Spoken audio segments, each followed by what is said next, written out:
2017 में यूनेस्को ने कुंभ मेले को कल्चरल हेरिटेज के तौर पर रिकॉग्नाइज किया। महाकुंभ मेला जनवरी से लेकर फरवरी तक चलेगा और इसमें 45 करोड़ लोग हिस्सा लेंगे। हर यहाँ पर 13 अखाड़ाज हैं। आपकी ऑडियंस को मैं ये बताना चाहती हूँ 13 अखाड़ाज हैं और उन्हीं अखाड़ों के ये बहुत ही कलरफुल जो मंडप है, जो द्वार है, वो अभी आपने रेड एंड गोल्डन वाला देखा। ये देखिए, ये एक और मतलब यहाँ पर इतना ज्यादा कलर है कि आपकी आंख एक जगह रुकेगी नहीं। You will keep shifting, you will keep observing things and आपको लगेगा नहीं ये उससे भी बेहतर है, ये उससे भी बेहतर है। तो दुनिया का सबसे बड़ा फेस्टिवल और उस महाकुंभ में दुनिया के बहुत सारे कंट्रीज से लोग वहां पर पहुंच रहे हैं। इंडिया में प्रयागराज में इस फेस्टिवल में हिस्सा लेने के लिए महाकुंभ का बजट ऑलमोस्ट 7,000 करोड़ कहा जा रहा है कि तकरीबन इतना लगाया गया है या बजट जो है इतना स्पेंड किया जा रहा है, स्पेंड किया जाएगा। लेकिन जब हम आपको ये बताएंगे कि जो महाकुंभ में इनकम जनरेट हो रही है यूपी स्टेट की, उत्तर प्रदेश में महाकुंभ मेले से 2 लाख करोड़ इनकम जनरेट होगी। 2 लाख करोड़ ऐड करेगा महाकुंभ का ये मेला यूपी की इकोनॉमी में। Can you imagine? ये 2 लाख करोड़ की बात हो रही है, ये हजारों करोड़ की बात नहीं हो रही। 7,000 करोड़ इसके ऊपर स्पेंड किया जाएगा, एस्टिमेट जो ऑलमोस्ट, और 2 लाख करोड़ कहा जा रहा है कि इसमें रेवेन्यू इन 45 डेज। अच्छा, ये जो रेवेन्यू इन 45 डेज है, जैसा कि आप जानते हैं कि 40 करोड़ पीपल, 40 करोड़ क्राउड वहां पर जमा हो रहा है, तो 40 करोड़ लोग वहां पर जमा होते हैं और वो कितना स्पेंड करें? हम जाएंगे, स्नान करेंगे। जो भारत में हम बात करते हैं पाप और पुण्य की, वो इसके केंद्र में कहीं ना कहीं है। विश्व कल्याण इसके केंद्र में है। मैंने बहुत सारे जो यहाँ पर साधु संत हैं उनसे बात की, मुझे बात उनकी बहुत अच्छी लगी और इस बात पर मुझे बहुत प्राउड भी है कि जितने साधु संतों से मैंने बात की उनमें से किसी ने ये नहीं कहा कि सिर्फ भारत का कल्याण, उन्होंने सबने ये कहा कि विश्व का कल्याण। तो जब हम सनातन की बात करते हैं तो हम विश्व के कल्याण की बात करते हैं। वो लोग बहुत ही छोटी सोच के हैं जो इसमें इसका कलर ढूंढने की कोशिश करते हैं सनातन का, पर एक्चुअली सनातन जो है एक बहुत ही जहाँ एक तरफ करोड़ों लोगों की आस्था से जुड़ा हुआ जो इसकी फिलॉसफी है, जो हमारे मूल सिद्धांत है, जब हम सनातन की बात करते हैं वो सिर्फ अपना नहीं, पड़ोसी का भी कल्याण होना चाहिए, सबका भला हो, सबका कल्याण हो।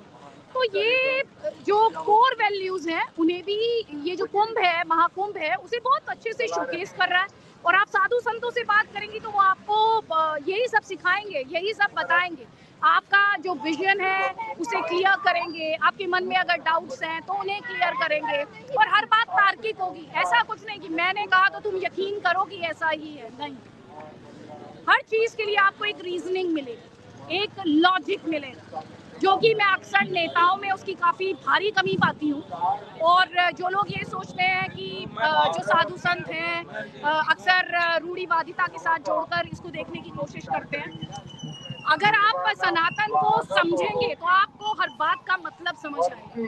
पहले आप उसे जाने और समझे, उसके बाद उसे कोई सर्टिफिकेट देने की कोशिश करें। और वैसे भी उससे भी बड़ी बात ये हो जाती है आरजू कि सनातन को किसी के सर्टिफिकेट की जरूरत नहीं है। सनातन ने बहुत सारे अटैक्स देखे हैं और हर अटैक को उसने सरवाइव किया है। कितने कल्चर्स, अगर आप दुनिया भर में कल्चर्स का लाइफ स्पैन उठाकर देखें तो आप पाएंगी कि सनातन ने किस तरह से, चाहे कितने ही हमले क्यों ना हुए हो, सनातन था, सनातन है और सनातन रहेगा। आप सोच सकते हैं कि इसके ऊपर कितना पैसा लगा होगा। 5,000 करोड़ से ज्यादा। तो कई शहर आप बसाएं वो भी कम पड़ जाएंगे।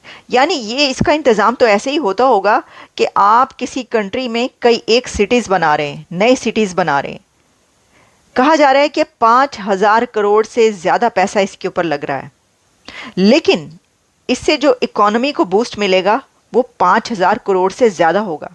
यानी भारत की हुकूमत, मोदी हुकूमत जितना ज़्यादा इसके ऊपर खर्च कर रही है कुंभ मेले के ऊपर, उससे कहीं ज़्यादा ये इकोनॉमी को बूस्ट देगा। क्योंकि जो 45 करोड़ लोग वहाँ पर आएंगे पूरी दुनिया से, वो वहाँ पर इन्वेस्ट करेंगे, यानी वहाँ पर खर्च करेंगे, वहाँ पर स्पेंड करेंगे, वहाँ पर रहेंगे। आप सोच सकते हैं जब किसी कंट्री के अंदर कोई फुटबॉल ओलंपिक्स करवाए जाते हैं, कोई फुटबॉल मैच करवाया जाता है, ओलंपिक्स होते हैं, बड़े बड़े स्पोर्ट्स इवेंट्स होते हैं, तो उसमें सबसे बड़ी कंट्री के जो बेनिफिट होता है वो ये होता है कि इकोनॉमी बूस्ट करेगी, क्योंकि पूरी दुनिया का टूरिस्ट आएगा और यहाँ पर स्पेंड करेगा। तो आप सोचें कि वो फेस्टिवल जो दुनिया का सबसे बड़ा फेस्टिवल कहा जा रहा है, जिसमें 45 करोड़ की गैदरिंग है, उसमें इंडिया की इकोनॉमी को कितना बूस्ट मिलेगा। 4 लाख से ज़्यादा नागा साधु भारत में रहते हैं, ये कहा जाता है। इतनी तो किसी मुल्क की फौज में नहीं होती। यानी अगर भारत ये चाहे कि कहीं पर उसको ज़रूरत पड़े एक ऐसी फौज की जो उसके लिए लड़ सके, तो नागा साधु पहाड़ों से उतरकर अपने वतन, अपने मुल्क की हिफाजत के लिए पहुंच जाएंगे। ये सिर्फ कहने की बात नहीं है, बल्कि वो ऐसा खुद भी मानते हैं। उनके एक हाथ में हथियार होता है, नागा साधु, उनके हाथों में एक हाथ में हथियार होता है, तलवार होती है।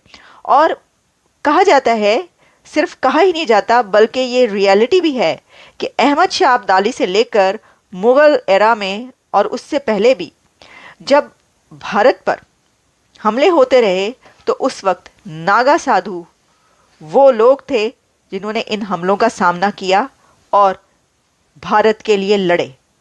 एक जंगजू की तरह, फौजी की तरह उन्होंने भारत की हिफाजत की। और अभी भी वो ये कहते हैं कि कभी उनकी ज़रूरत पड़ेगी तो वो ऐसा कर दिखाएंगे।